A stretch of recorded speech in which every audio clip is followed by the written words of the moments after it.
Break ನಂತರ ಬೆಂಗಳೂರು ಫಸ್ಟ್ಗೆ ಸ್ವಾಗತ. ಆಟೋ ರಾಜ ನಿರಾಶ್ರಿತರಿಗೆ ಆಶ್ರಯ ನೀಡೋ ಕೆಲಸ ಮಾಡ್ತಿದ್ದಾರೆ. ಹೇಗೋ ನಡೆಸ್ಕೊಂಡು ಕೂಡ ಹೋಗ್ತಾ ಇದ್ರು. ಆದರೆ ಕೇಂದ್ರ ಸರ್ಕಾರದ ಸಿಲಿಂಡರ್ ಮಿತಿ ನೀತಿ ಇವರಿಗೆ ಕುತ್ತಾಗಿ ಪರಿಣಮಿಸಿದೆ. ನಿರಾಶ್ರಿತರಿಗೆ ಊಟ ಹಾಕೋದಕ್ಕೂ ಕಷ್ಟವಾಗಿ ಪರಿಣಮಿಸಿದೆ.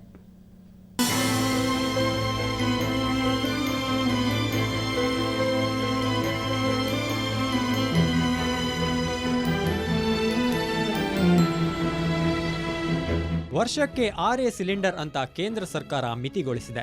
ಇದರಿಂದ ಸಾಕಷ್ಟು ಜನರಿಗೆ ತೊಂದರೆಯಾಗಿದೆ. ಅದರಲ್ಲೂ ನೂರಾರು ನಿರಾಶ್ರಿತರಿಗೆ ಆಶ್ರಯ ಕೊಡ್ತಿರೋ ಈ ಆಟೋ ರಾಜನ ಸ್ಥಿತಿಯಂತೂ ಬಿಗಡಾಯಿಸಿದೆ. ಇವರು ಸಾವಿರಾರು ಜನರಿಗೆ ಆಶ್ರಯ ಕೊಟ್ಟಿದ್ದಾರೆ. ಸದ್ಯ ಇವರ ಸಂಸ್ಥೆಯಲ್ಲಿ 450 ಮಂದಿ ನಿರಾಶ್ರಿತರಿದ್ದಾರೆ. ವರ್ಷಕ್ಕೆ 6 ಸಿಲಿಂಡರ್ ಅಂತ ಹೇಳಿರೋದ್ರಿಂದ ಸಿಲಿಂಡರ್ಗಳಿಲ್ಲದೆ ಕಂಗಾಲಾಗಿದ್ದಾರೆ. ಒಂದು ದಿನಕ್ಕೆ ನನಗೆ ಬಂದು 1.5 ಸಿಲಿಂಡ್ರು, ತಿಂಗಳಿಗೆ 45 ಸಿಲಿಂಡರ್ ಕೊಡ್ತಾ ಇದ್ರು. HP, Bharat, Indian. ಈಗ ಟೋಟಲಿ ಎಲ್ಲ ಸ್ಟಾಪ್ ಮಾಡಿಬಿಟ್ರೆ, ಅಟ್ಲೀಸ್ಟ್ ಸ್ವಲ್ಪ ಕೊಟ್ಟರೆ ಕೂಡ ಪರವಾಗಿಲ್ಲ. ನನಗೆ ಟೋಟಲಿ ಸ್ಟಾಪ್ ಮಾಡಿಬಿಟ್ರೆ ನಾನು ಹೆಂಗೆ ನಡೆಸೋದು? ಅಡುಗೆ ಮಾಡೋಕ್ಕೆ ತುಂಬ ಕಷ್ಟ ಸರ್. ನನಗೆ ತೆಂಗಿನ ಗಿಡ ಲೀವ್ಸು, ಅದು ಆಮೇಲೆ ಸೆಂಟ್ರಿಂಗ್ ವುಡ್ಡು, ಏನೇನು ಕಸ ಕಡ್ಡಿ ಎಲ್ಲ ಸಿಕ್ಕುತ್ತೋ ಎಲ್ಲ ಯೂಸ್ ಮಾಡ್ತಾ ಇದ್ದೀನಿ.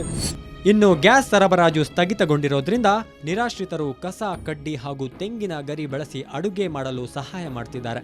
ಪರ್ಯಾಯ ವ್ಯವಸ್ಥೆ ಮಾಡಿಕೊಡಿ ಅಂತ ಇಂಧನ ಸಚಿವರಿಗೂ ಮನವಿ ಸಲ್ಲಿಸಲಾಗಿದೆ. ಆದರೆ ಇದಕ್ಕೆ ಸೂಕ್ತ ಸ್ಪಂದನೆ ಸಿಕ್ಕಿಲ್ಲ. ಸರ್ಕಾರದಿಂದ ದುಡ್ಡು ಕೇಳಿಲ್ಲ. ನಾನು ಸರ್ಕಾರ ಹತ್ರದಿಂದ ನಾನು ಏನು ಕೇಳಿಲ್ಲ. ದಯವಿಟ್ಟು ನನ್ನ ಭಿಕ್ಷುಕರಿಗೆ, ನಮ್ಮ ಭಿಕ್ಷುಕರಿಗೆ, ನಮ್ಮ ಅನಾಥರಿಗೆ ಗ್ಯಾಸ್ ಕೊಟ್ಟರೆ, ಈಗ ಸದ್ಯಕ್ಕೆ ನನಗೆ ಗ್ಯಾಸ್ ಕೊಟ್ಟರೆ ಸಾಕು. ಒಟ್ನಲ್ಲಿ ನಿರಾಶ್ರಿತರಿಗೆ ಆಶ್ರಯ ಕೊಡಬೇಕು ಅನ್ನೋ ಉದ್ದೇಶದಿಂದ ಸ್ಥಾಪಿತವಾಗಿರೋ ಆಟೋ ರಾಜ ಸಂಸ್ಥೆ ಈಗ ಗ್ಯಾಸ್ ಸಿಲಿಂಡರ್ಗಳಿಲ್ಲದೆ ಸಂಕಷ್ಟ ಎದುರಿಸುತ್ತಿದೆ. ಇದಕ್ಕೆ ಸರ್ಕಾರಗಳು ಸ್ಪಂದಿಸಬೇಕಿದೆ. ಆದರೆ ಇದಕ್ಕೆ ನೆರವು ನೀಡದೇ ಇರೋದು ಮಾತ್ರ ವಿಪರ್ಯಾಸ. ಬೆಂಗಳೂರಿನಿಂದ ಕ್ಯಾಮರಾಮನ್ ಮಹೇಶ್ ಜೊತೆ ಅಂಚನ್ ಗೀತಾ, ಸುವರ್ಣ ನ್ಯೂಸ್. ಭತ್ಯೆ ಹೆಚ್ಚಿಸುವಂತೆ ಆಗ್ರಹಿಸಿ ಇವತ್ತು ಹೊಸಕೋಟೆಯ ಓಲ್ವೋ ಘಟಕದಲ್ಲಿ ಕಾರ್ಮಿಕರು ಪ್ರತಿಭಟನೆ ನಡೆಸಿದರು. ಅಗತ್ಯ ವಸ್ತುಗಳ ಬೆಲೆ ದಿನದಿಂದ ಹೆಚ್ಚುತ್ತಿದ್ದು ಕಾರ್ಮಿಕರ ಜೀವನ ನಿರ್ವಹಣೆ ಕಷ್ಟವಾಗ್ತಾ ಇದೆ. ಈ ಹಿನ್ನೆಲೆಯಲ್ಲಿ ತುಟ್ಟಿ ಭತ್ಯೆ ಹೆಚ್ಚಳ ಮಾಡುವಂತೆ ಒತ್ತಾಯಿಸಿದರು. ಆದರೆ ಓಲ್ವೋ ಆಡಳಿತ ಮಂಡಳಿ ಮುಷ್ಕರದ ಕುರಿತು ಸ್ಪಷ್ಟನೆ ನೀಡಿದೆ. ಸುವರ್ಣ ನ್ಯೂಸ್ಗೆ ಹೇಳಿಕೆ ನೀಡಿರುವ ಓಲ್ವೋ ಸಂಸ್ಥೆ ವಕ್ತಾರರು, ರಾಜ್ಯದ ಕಾರ್ಮಿಕ ಕಾನೂನಿನ ಅನ್ವಯವೇ ಕಾರ್ಮಿಕರಿಗೆ ವೇತನ ಭತ್ಯೆ ನೀಡಲಾಗ್ತಾ ಇದೆ. ಇಂದಿನ ಈ ಜಾಗತಿಕ ಸ್ಪರ್ಧಾತ್ಮಕ ಯುಗದಲ್ಲಿ ಪ್ರತಿ ವರ್ಷವೂ ಭತ್ಯೆ ಹೆಚ್ಚಳ ಅಸಾಧ್ಯವೆಂದು ಕಂಪನಿ ತಿಳಿಸಿದೆ. ಹೀಗಿದ್ದಾಗ್ಯೂ ಕಂಪನಿ ಕಾರ್ಮಿಕ ಸಂಘಟನೆಗಳೊಂದಿಗೆ ಸತತ ಸಂಪರ್ಕದಲ್ಲಿದ್ದು ಸೂಕ್ತ ಒಪ್ಪಂದಕ್ಕೆ ಬರುವ ಆಶಾವಾದ ವ್ಯಕ್ತಪಡಿಸಿದೆ.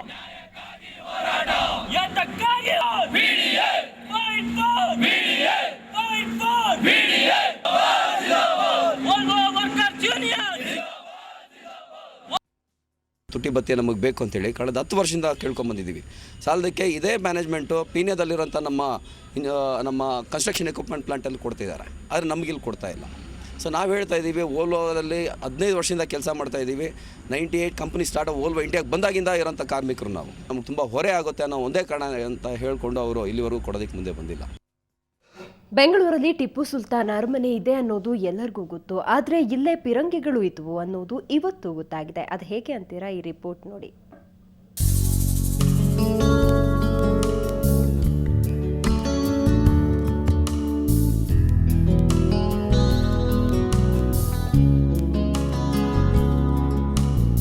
ಬೆಂಗಳೂರು ಐತಿಹಾಸಿಕ ಪ್ರಾಮುಖ್ಯ ಪಡೆದ ಊರು ಅನ್ನೋದು ಮತ್ತೊಮ್ಮೆ ದೃಢಪಟ್ಟಿದೆ.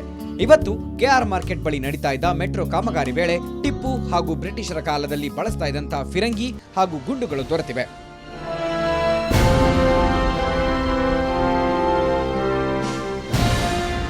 ಬೆಂಗಳೂರು ನಗರ ಎಷ್ಟು ಬೆಳೆದಿದೆ ಅಂದರೆ, ಹಳೆಯ ಕಾಲದ ನಗರದ ಭಾಗಗಳನ್ನು ಕೂಡ ತನ್ನ ಗರ್ಭದಲ್ಲಿ ಅಳವಡಿಸಿಕೊಂಡು ಬೆಳೆದಿದೆ.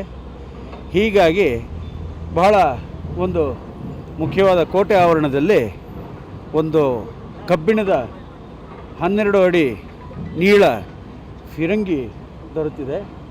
ಇದು ಟಿಪ್ಪು ಸುಲ್ತಾನ್ ಬ್ರಿಟಿಷರ ಕಾಲದ್ದಾಗಿರಬಹುದು. ಇಲ್ಲಿ ಸಿಕ್ಕಿರುವ ಫಿರಂಗಿ ಹಾಗೂ ಮದ್ದುಗುಂಡು ಗಾತ್ರ ಆಕಾರದಲ್ಲೂ ಗಮನ ಸೆಳೆದಿವೆ. ಈ ಅಪರೂಪದ ವಸ್ತುಗಳನ್ನ ರಾಜ್ಯ ಪುರಾತತ್ವ ಇಲಾಖೆಗೆ ಕಳುಹಿಸಲು ಚಿಂತನೆ ನಡೆಸಲಾಗಿದೆ. ಈ ಕುರಿತು ನವೆಂಬರ್ 26ರಂದು ಅಂತಿಮ ನಿರ್ಧಾರವಾಗಲಿದೆ. ಇನ್ನು ನೋಡಬೇಕು, ಸ್ಥಳ ಸ್ಟಡಿ ಮಾಡಬೇಕು, ಅನಂತರ ಶಿಫ್ಟಿಂಗ್ ಬಗ್ಗೆ. ಇದು ಭೂಮಿಯಲ್ಲಿ ಸಿಕ್ಕಿರೋದ್ರಿಂದ ಸಾಮಾನ್ಯವಾಗಿ ರಾಜ್ಯ ಪುರಾತತ್ವ ಇಲಾಖೆಯವರು ಸಂರಕ್ಷಿಸುತ್ತಾರೆ.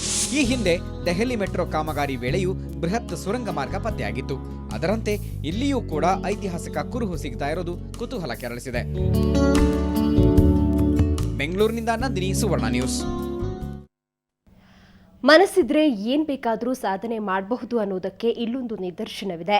ಕೈಕಾಲು ಕಟ್ಕೊಂಡು 48 ಗಂಟೆಗಳಲ್ಲಿ 1343 ಕಿಲೋಮೀಟರ್ ಸತತ ಡ್ರೈವ್ ಮಾಡೋದು ನಿಜಕ್ಕೂ ಸಾಧನೆ.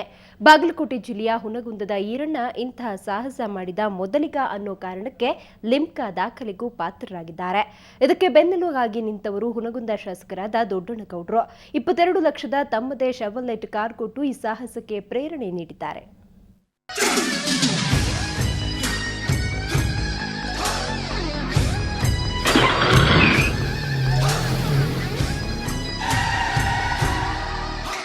ಈಗ ಬಾಗಲಕೋಟೆಯಿಂದ ಬಿಟ್ಕೊಂಡು 48 ಗಂಟೆಯಲ್ಲಿ ಅವ್ರು 1200 ಕಿಲೋಮೀಟರ್ ಕೊಟ್ಟಿದ್ದರು.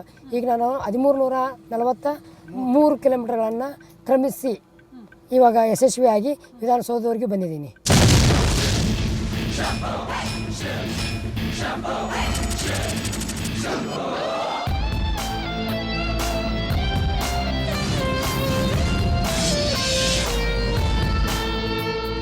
ಎರಡು ಕೈಗಳನ್ನು ಎರಡು ಕಾಲುಗಳನ್ನು ಕಟ್ಕೊಂಡು ಈ ಕಾರನ್ನು ಕೂಡ ಓಡಿಸ್ತಾನೆ ಅಂದಾಗ ನಾನು ಯಾವುದಕ್ಕೂ ಹಿಂದೆ ಮುಂದೆ ನೋಡಿದ್ದೇನೆ.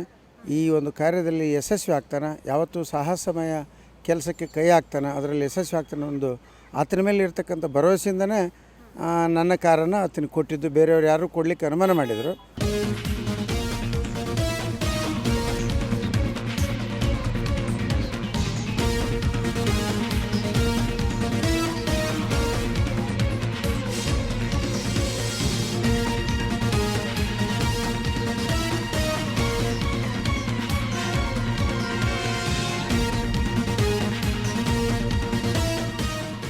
ಈರಣ್ಣ ಅವರ ಈ ರೋಮಾಂಚನಕಾರಿ ಸಾಹಸ ನಿಮಗೂ ಇಷ್ಟ ಆಯ್ತಲ್ವಾ? ಅವರ ಈ ಸಾಧನೆ ಹಿಂದೆ ಅಪಾರವಾದ ಶ್ರಮ, ಪ್ರಯತ್ನ ಹಾಗೂ ಸತತ ಅಭ್ಯಾಸವಿರುತ್ತೆ. ಸೂಕ್ತ ಮಾರ್ಗದರ್ಶನವಿಲ್ಲದೆ ನೀವು ಖಂಡಿತ ಇಂಥದನ್ನು ಪ್ರಯತ್ನಿಸಬೇಡಿ. ಬೆಂಗಳೂರಿಂದ ಕ್ಯಾಮ್ರಾಮನ್ ಸುನಿಲ್ ಜೊತೆ ರಜನಿ MG, ಸುವರ್ಣ ನ್ಯೂಸ್. ಬೆಂಗಳೂರು ಫಸ್ಟ್ನಲ್ಲಿ ಈಗ ಮತ್ತೊಂದು ಬ್ರೇಕ್.